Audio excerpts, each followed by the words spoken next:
Keesokan harinya, Anga sudah diizinkan pulang. Kepulangannya ke kediaman Satyadinata disambut bahagia oleh semuanya.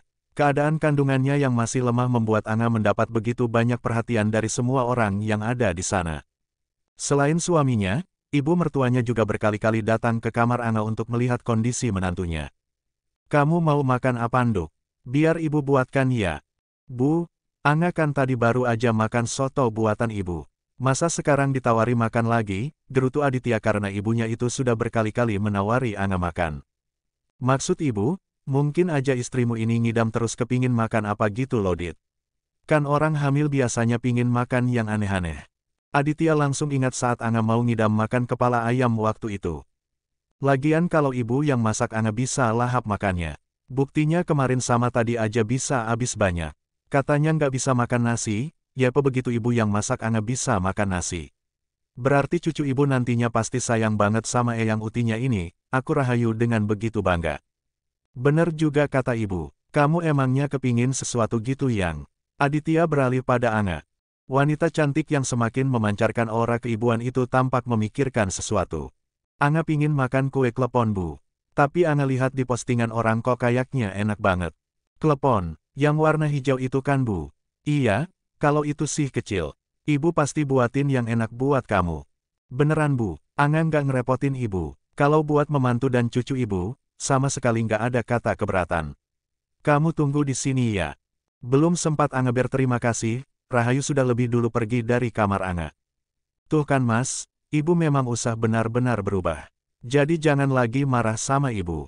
Jangan cuek lagi sama ibu. Meski kemarin ibu salah, tapi kan udah minta maaf. Anga kan juga udah maafin ibu. Itu ibu kandung kamu loh Mas, jangan sampai kamu menyesal nantinya karena udah menyakiti hati ibu. Jadi, lupakan yang kemarin ya Mas." Aditya malah tersenyum menanggapi omongan Anga. Dikoleknya hidung mancung milik istrinya itu. "Iya sayang, Mas nggak akan marah lagi sama ibu. Tapi sekarang istri Mas makin dewasa ya ternyata. Udah pinter nasehatin Mas." Bukan gitu maksud Anga Mas. Maaf kalau Anga lancang." "Nggak apa-apa sayang, Mas justru senang. Seperti inilah yang Mas harapkan." Tegur Mas kalau seandainya Mas melakukan kesalahan, begitupun sebaliknya. Begitulah peran suami istri yang sesungguhnya. "Iya Mas, Anga ngerti." Manis banget istri Mas Adit ini, jadi pingin gigit, Aditya menggigit-gigit pelan tangan Anga. "Geli tahu Mas." Anga menyingkirkan tangannya dari suaminya itu. "Hah?" Tiba-tiba Aditya membuang nafasnya dengan kasar. "Kenapa Mas? Kata dokter kan kamu harus bed rest sampai seminggu. Terus dilarang berhubungan suami istri dulu entah sampai kapan, padahal Mas pingin banget loh yang. Terus gimana dong?" Blus. Bisa-bisanya Aditya mengutarakan niatnya itu dengan gamblang tanpa merasa malu sedikitpun. Sedangkan Anga saja yang mendengarnya sudah dibuat malu. Dasar mesum, salah satu sifat Aditya yang baru muncul saat ini. Beberapa waktu berlalu, Anga masih tetap terjaga dengan bersandar di atas ranjang. Sedangkan Aditya tampak terlelap di damping Anga. Pria itu tampaknya terlalu lelah karena 2 hari menjaga Anga di rumah sakit. "Nduk, kleponnya udah jadi," seru Rahayu membawa piring berisi berwarna hijau yang dibalut parutan kelapa dengan isian gam merah di dalamnya. Tapi Rahayu langsung menutup rapat mulutnya saat melihat putranya tidur begitu lelap. "Tidur, iya Bu, kecapean kayaknya," Anga mengusap lembut kepala Aditya. "Ya udah biarin aja, ini makan dulu mumpung masih hangat." "Makasih banyak ya Bu, Ibu sampai repot-repot bikinin buat Anga." "Lolo kok malam nangis ono opo tuh?" "Ibu ndak repot kok. Anga cuma terharu Bu, akhirnya Anga punya ibu lagi." Anga mengusap air matanya yang tiba-tiba menyeruak karena perhatian dari Rahayu. "Sudah jangan nangis, kan ibu ini memang ibu kamu. Jangan anggap ibu ini mertua kamu, tapi anggaplah ibumu sendiri, yo." "Nggih Bu, yowes ayo dimakan." Anga mengangguk lalu mulai mengambil satu butir klepon yang memiliki aroma pandan itu. Seusai harapan Anga Bu. Gula merahnya meletus di dalam. "Enak banget Bu." Yang ada di mulut Anga saja belum sempat ditelan tapi Anga sudah memasukkan klepon lagi ke dalam mulut.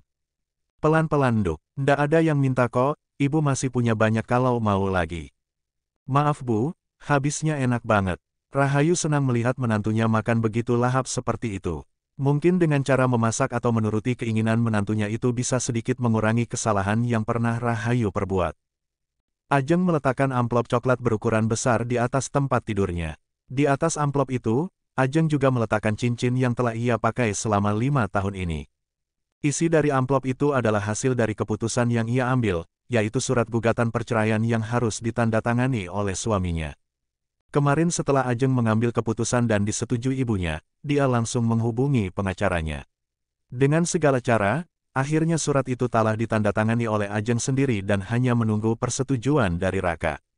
Ajeng memang sengaja meletakkan amplop itu di sana dan tidak memberikannya pada Raka secara langsung. Dia hanya ingin membuat sedikit kejutan untuk Raka. Ayo Ajeng, kamu harus tunjukkan kalau kamu bukan wanita yang lemah. Ajeng mengusap air matanya. Meyakinkan diri kalau setelah ini dia akan mendapatkan kebahagiaan yang selama ini ia dambakan meski harus melepas cintanya. Ajeng mulai menyeret koper kecilnya dari kamar. Sesuai rencana, dia akan terbang ke Sydney saat ini juga untuk menemui mertuanya. Tentu saja itu Ajeng lakukan tanpa sepengetahuan Raka. Ibu, Ajeng berangkat dulu, nanti kalau Ajeng sudah sampai, Ajeng pasti langsung telepon ibu. Hati-hati Yanduk. Iya bu, Mbak. Ajeng berpamitan pada Sekar. Hati-hati, doa Mbak selalu menyertaimu. Bulik. Ajeng tampak memeluk Wulan yang hanya diam namun terlihat memendam kesedihan untuk keponakannya itu. Semoga semuanya lancar Yanduk. Terima kasih Bulik. Saat ini langkah Ajeng semakin tegas setelah mendapat dukungan dari seluruh keluarganya. Di saat pesawat yang Ajeng tumpangi sudah lepas landas menuju Sydney sejak tadi sore, Raka yang terlihat begitu lelah baru saja tiba di paviliun miliknya dan Ajeng. Raka tampak melonggarkan dasinya yang tampak mencekik. Rasanya sudah begitu lelah dan gerah hingga dia ingin cepat-cepat mengguyur badannya dengan air dingin. Kemana dia? Raka tak menemukan Ajeng di kamarnya maupun di rumah utama yang tadi sempat ia lewati. Di kamar mandi juga kosong, tak ada siapapun di dalam paviliun itu. Padahal biasanya Ajeng selalu menyambut kepulangannya, tapi tidak untuk kemarin dan hari ini. Cek, biarkan saja, tidak penting, gumam Raka yang ingin buru-buru mandi. Tapi dia juga tidak menemukan bajunya yang biasanya disiapkan Ajeng di atas ranjang. Matanya justru menangkap amplop coklat dengan topping cincin di atasnya. Dek, jantung Raka berpacu dengan begitu keras. Keberadaan cincin itu yang membuat Raka langsung berpikir yang tidak-tidak. Serit, dengan cepat dia mengambil cincin dan membuka amplop itu hingga bagian ujungnya sobek.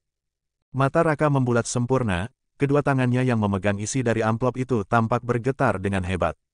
Ini nggak mungkin. Raka buru-buru keluar mencari istrinya. Ke seluruh penjuru paviliunnya namun tidak ada bayangan istrinya sekalipun. Raka juga langsung menuju ke rumah utama. Mungkin dia bisa menemukan istrinya di sana. Tapi ini sudah lewat jam makan malam, biasanya Ajeng akan kembali ke paviliun setelah makan malam dan menunggunya pulang di kamarnya sendiri. Mbok, lihat Ajeng nggak? Kebetulan Raka berpapasan dengan Mbok Pinem. Mbak Ajeng ada di. Cari siapa Raka? Raka menoleh pada ibu mertuanya yang tiba-tiba ada di belakangnya. Ajeng bu, apa istriku ada di sini? Emangnya Ajeng ndak bilang sama kamu kalau dia pergi?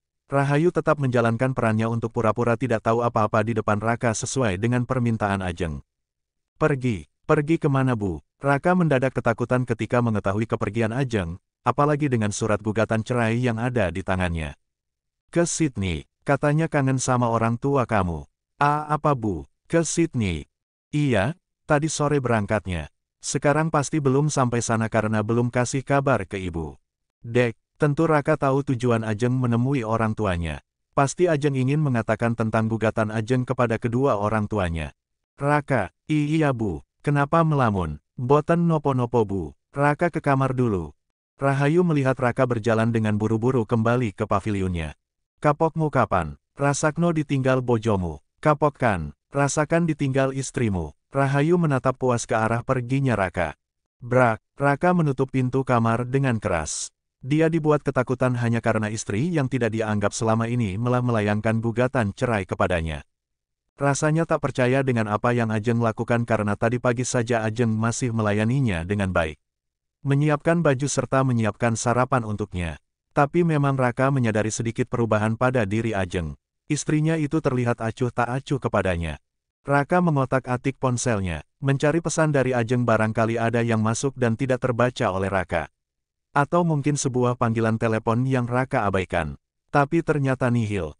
Tercatat di aplikasi pesan milik Raka bahwa istrinya itu terakhir kali mengirimkan pesan adalah 2 minggu yang lalu saat hari ulang tahun Raka di mana dia tak membalasnya sekalipun.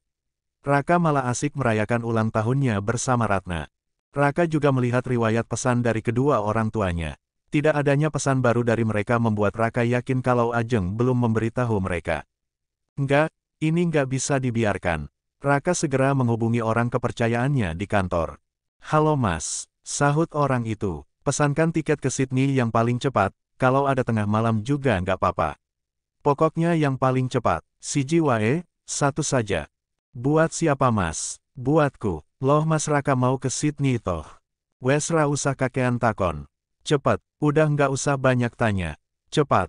Iyo mas. Raka langsung mengemas barang-barangnya yang penting saja memasukkannya ke dalam ransel. Dia tidak membawa baju sama sekali karena masih banyak bajunya yang ada di sana. Ajeng, berani-beraninya kamu mengambil keputusan sendiri. Gumam Raka sambil mengemas barangnya. Ting, notifikasi pesan dari orang suruhannya tadi langsung membuat Raka tersenyum sinis. Tunggu aku di sana Ajeng. Raka langsung menyambar tasnya dan keluar dari paviliun dengan buru-buru. Dia akhirnya mendapatkan tiket untuk menyusul istrinya 2 jam dari sekarang. Itu tandanya dia harus segera pergi. Loh kamu mau kemana kak? Rahayu yang sedang ada di pendopo bersama Wulan dan Agus tampak bingung melihat Raka keluar lagi dengan baju yang sama namun membawa tas ransel di punggungnya. Raka pamit bu, Raka mau nyusul Ajeng ke Sydney. Apa? Rahayu begitu kaget. Raka berangkat ya bu, Raka mencium tangan ibu mertua serta Wulan dan Agus. Pria itu tak lagi mempedulikan ketiga orang tua itu yang masih memandangnya dengan penuh tanya. Mbak, kira-kira apa yang akan Raka lakukan di sana? Kenapa dia memilih menyusul Ajeng? Aku takut kalau dia menyakiti Ajeng lagi mbak. Wulan yang sudah tahu duduk permasalahannya terlihat begitu cemas saat ini. Dia ndak mungkin bisa menyakiti Ajeng di sana dek. Lagi pula kedua orang tuanya pasti murka kalau tahu niat Ajeng ke sana untuk apa. Sepertinya Raka menyusul Ajeng ke sana dengan niat lain. Maksudmu pak? Wulan penasaran dengan dugaan suaminya. Mungkin saja Raka akan mencegah Ajeng memberitahu orang tuanya dan menolak perceraian itu. Nggak mungkin, harusnya dia senang dong pak. Kan dia jadi bisa bersatu sama pacarnya itu, Wulan membantah dugaan suaminya. Ya sudah kalau ndak percaya. Sementara itu, dengan kecepatan tinggi Raka mengendarai mobilnya ke bandara. Padahal walau dia berusaha secepat mungkin, dia tetap tidak akan bisa mengejar Ajeng karena di saat dia lepas landas, Ajeng justru telah sampai di Sydney. Ajeng mulai mengerjapkan matanya di saat sinar matahari menembus jendela kamarnya dan menerpa wajahnya. Udara yang berbeda mulai membuat Ajeng tak nyaman hingga akhirnya tidurnya terusik. Suasana kamar yang berbeda membuat Ajeng sadar kalau saat ini dia sedang berada di rumah mertuanya. Dia jadi teringat tujuannya datang ke sana untuk apa. Semalam dia belum sempat bertemu dengan kedua mertuanya karena saat Ajeng datang, mereka sudah terlelap. Dan kini matahari tampak sudah meninggi, mungkin penghuni rumah ini sudah bangun sejak tadi. Ajeng mulai menggeliat untuk merenggangkan otot-ototnya yang kaku setelah 7 jam berada di pesawat. Tapi tubuhnya tak bisa bergerak karena ada sesuatu yang mengunci tubuhnya. Dek, Ajeng baru sadar ternyata sejak tadi ada orang yang tidur di belakangnya. Dengkuran halus itu jelas terdengar di telinga Ajeng dan baru ia sadari saat ini. Dengan cepat Ajeng menyingkirkan tangan itu dan berbalik ke belakang untuk melihat siapa orang yang berani tidur sambil memeluknya seperti itu.